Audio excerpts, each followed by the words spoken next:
Hey guys, welcome to my channel teach to learn.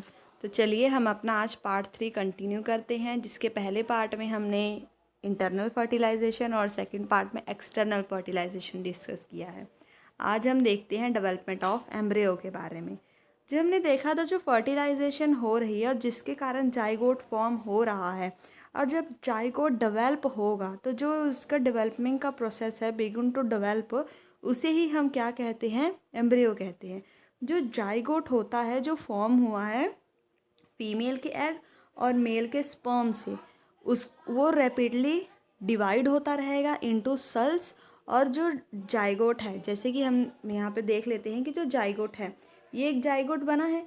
ये rapidly, जब पहले 2 sales में, फिर 4, फिर ऐसे 8 सेल्स में, ऐसे रैपिडली डिवाइड होता रहेगा। और इसके डिवीज़न से क्या बनेगा? डिफरेंट टिश्यूज़ और ऑर्गन्स बनेंगे जो न्यू बॉर्न बेबी है उसकी बॉडी के। तो ये जो डेवलपिंग स्ट्रक्चर है, इसे ही हम क्या कहते हैं? एम्ब्रियो कहते हैं। और ये डेवलपिंग स्ट्रक्चर बनी किससे है? जाइगोट से है। इसे यहाँ पे हम फिगर से समझ लेते हैं कि यहाँ पे ये जो ओविडक्ट था फीमेल के, उसी में ही जाइगोट फॉर्म हुआ था। और जाइगोट यहाँ पे पहले 2 सेल्स, फिर 4, फिर 8, ऐसे करके एक बॉल ऑफ सेल्स में डिवाइड हो गया है और उसके बाद यूरेट्रस में आ गया है। यहाँ पे उन्होंने दिखाया ना, एम्ब्रियो, यही क्या है? एम्ब्रियो है। और ये जो सेल्स हैं, इसी से उसकी बॉडी के डिफरेंट पार्ट्स और टिश्यूज़ बनेंगे, जो भी बेबी होगा उसके। The embryo get embedded in the walls of the ureters for further development. जैसे कि यहाँ पे इन्होंने दिखाया, ये क्या है? यूरेटरस की वॉल है, उसकी दीवार है। उसी दीवार पे ही ये जो एम्ब्रियो है वो जाके उसके साथ अटैच हो जाएगा, चिपक जाएगा, ताकि इसकी बाकी की जो डेवलपमेंट है यहाँ पे कंप्लीट हो सके। The embryo continue to develop in the uterus. It gradually develop body parts such as hands. अब मतलब जो फीमेल का यूरेट्रस होता है, उसी में ही, उसी की जो वॉल है, उसी के पास ये जो एम्ब्रियो है वो जाके अटैच हो जाता है। और वहीं पे ही जो भी जैसे यहाँ पे इन्होंने इस फिगर में दिखाया, बहुत सारे सेल्स हैं, और उसी एक एक सेल से, किसी सेल से उसका हैंड, किसी से उसका फेस, ये सारी चीज़ें जो चाइल्ड के बॉडी पार्ट्स होते हैं, वो सब यहीं पे ही डेवलप होते हैं एम्ब्रियो में। जैसे कि यहाँ पे इन्होंने बोला hands, legs, head, eyes, years etcetera. जो बाकी के बॉडी पार्ट्स हैं, वो ये जो यूरेट्रस की वॉल है वहीं पे डेवलप होते हैं। The stage of embryo in which all the body parts can be identified. मतलब कि वो स्टेज जहाँ पे एक बेबी के सारे बॉडी पार्ट्स आइडेंटिफाई हो जाएंगे, एम्ब्रियो की वो स्टेज, उसे हम क्या कहते हैं? फॉर्टस कहते हैं। अब सबसे पहले जो बेबी था वो क्या बना? जाइगोट बना, 2 सेल के कंबाइन होने से। उसके बाद जाइगोट से जब उसकी डेवलपिंग स्टेज आई तो यूरेटस बना। उसके बाद यूरेटस के बाद जब जो एम्ब्रियो है उसकी वो स्टेज आ जाएगी, सॉरी, यूरेटस नहीं, यूरेटस तो वो वाला पार्ट है। मतलब सबसे पहले क्या बना था? जाइगोट बना था। जाइगोट से जो डेवलपिंग जाइगोट था उसे हमने क्या कहा? एम्ब्रियो कहा। और एम्ब्रियो के बाद वो वाली स्टेज जहाँ पे हम जो बेबी है उसके सारे बॉडी पार्ट्स को आइडेंटिफाई कर लें, तो उसे हम क्या कहेंगे? फॉयटस कहेंगे। When the development of foetus is complete, जब बेबी के सारे पार्ट्स डेवलप हो जाते हैं, उसकी पूरी डेवलपमेंट कंप्लीट हो जाती है, तो वो ऐसा टाइम होता है जहाँ पे जो मदर होती है वो बेबी को बर्थ देती है। जैसे कि यहाँ पे इन्होंने इस फिगर में दिखाया, ये क्या है? यूरेट्रस है, यहाँ पे बेबी ऐसे है, और यहाँ से उसकी क्या हो जाती है? बेबी का बर्थ हो जाता है। Internal fertilisation takes place in hen also. इसके बाद यहाँ पे थोड़ा सा डेवलपमेंट हमने पढ़ ली। उसके बाद ये क्या बोल रहे हैं कि जो इंटरनल फर्टिलाइजेशन है वो हैंड्स में भी होती है, पर जो हैंड्स है जैसे ह्यूमंस की तरह और काओ की तरह बेबीज़ को बर्थ नहीं करती हैं। You know that they do not, हमें पता है, आपको पता ही होगा कि वो ऐसा नहीं करती हैं। तो वो ये जो चिक्स होते हैं, जो हैंड्स के बच्चे होते हैं, आखिर वो बोर्न कैसे होते हैं? चलिए हम ये देखते हैं। सून आफ्टर फर्टिलाइजेशन, जो हैंड्स है उनकी बॉडी में जो फर्टिलाइजेशन हुई है, मीन्स कि फीमेल और मेल के जो कंबाइन करके फर्टिलाइज्ड हो के, फ्यूज़ हो के जो जाइगोट की फॉर्मेशन हुई है, वो तो अंदर ही हुई है, तो जाइगोट बन गया। और जाइगोट डिवाइड होके रैपिडली, जैसे ह्यूमंस में हुआ, यहाँ पे भी जाइगोट डिवाइड हो रहा है और ट्रैवल करके कहाँ जा रहा है? ओविडक्ट में जा रहा है। As it travel down, many protective layer are formed around it. The hard shell that you see in a hen's egg is one such protective layer. अब यहाँ पे भी हम यहीं से देख लेते हैं, जैसे कि ह्यूमंस में क्या हुआ, जाइगोट भी मैनी सेल्स में डिवाइड होके कहाँ आया, यूरेट्रस में आया।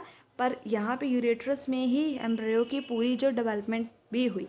पर हैंस में क्या होता है, जब वो पूरा डिवाइड होकर यूरेट्रस में आता रहता है तो उसके ऊपर शेल्स की कवरिंग चढ़ती जाती है। मतलब कि बीच में तो है उसके जाइगोट, पर उसके ऊपर शेल्स की कवरिंग चढ़ती जाती है। जैसे आपने हैंस का जो अंडा होता है उसे देखा होगा, उसके ऊपर जो हार्ड कवरिंग होती है, ये उसी की बात कर रहे हैं। After the hard shell is formed around the developing embryo, बीच में एम्ब्रियो है। जो लोग अंडा वगैरह खाते हैं या फिर जिन्होंने देखा होगा कि अंडा कैसे होता है, उसके अंदर क्या होता है, एम्ब्रियो ही होता है जब हम उसे फोड़ते हैं। जिसके ऊपर की लेयर है वही है हार्ड शेल। जब ये हार्ड शेल फॉर्म हो जाती है इस डेवलपिंग एम्ब्रियो के ऊपर, तो जो हैन होती है फाइनली अंडा दे देती है। और ये जो एम्ब्रियो है, मतलब इस अंडे से बाहर आने के लिए कितना टाइम लेती है, अप्रॉक्सीमेटली 3 वीक्स, मतलब कि 21 डेज़ लग जाते हैं एग से चिक को बाहर आने में। You must have seen the Hahn sitting on the egg, आपने देखा होगा हैन इस एग के ऊपर हमेशा बैठती है ताकि इसको पूरी गर्मी मिल सके और ये जो उसका चिक है वो बाहर आ सके। Did you know the development of chick takes place inside the egg shell during this period. मतलब कि हमने ह्यूमंस में क्या देखा, जो डेवलपमेंट हो रही थी वो यूरेट्रस में जाके हुई, पर जो हैंस हैं उनकी जो चिक की डेवलपमेंट हुई एग के इनसाइड हुई। मतलब कि जब उसने एग को हैच कर दिया, ले डाउन कर दिया, तो एग के अंदर जब अंडा दे देती है तो उसके बाद उसके ऊपर बैठ के उसको गर्म करके उसके अंदर जो उसका जो चिक होता है उसकी पूरी की पूरी डेवलपमेंट होती है इसी पीरियड में। आफ्टर द चिक इज़ कंप्लीट डेवलपमेंट, जब चिक की पूरी तरह डेवलपमेंट हो जाती है इस एग के अंदर, तब वो इस एग शेल को ओपन करता है और ये अंडा टूट जाता है।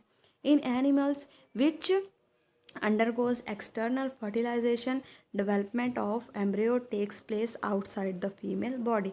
एनिमल्स में क्या होता है, जो एक्सटर्नल फर्टिलाइजेशन करते हैं उनमें भी जो एम्ब्रियो के डेवलपमेंट है उनकी फीमेल बॉडी के आउटसाइड ही होती है। जैसे कि हमने किस में देखा था, फ्रॉक्स में देखा था। The embryos continue to grow within their egg covering,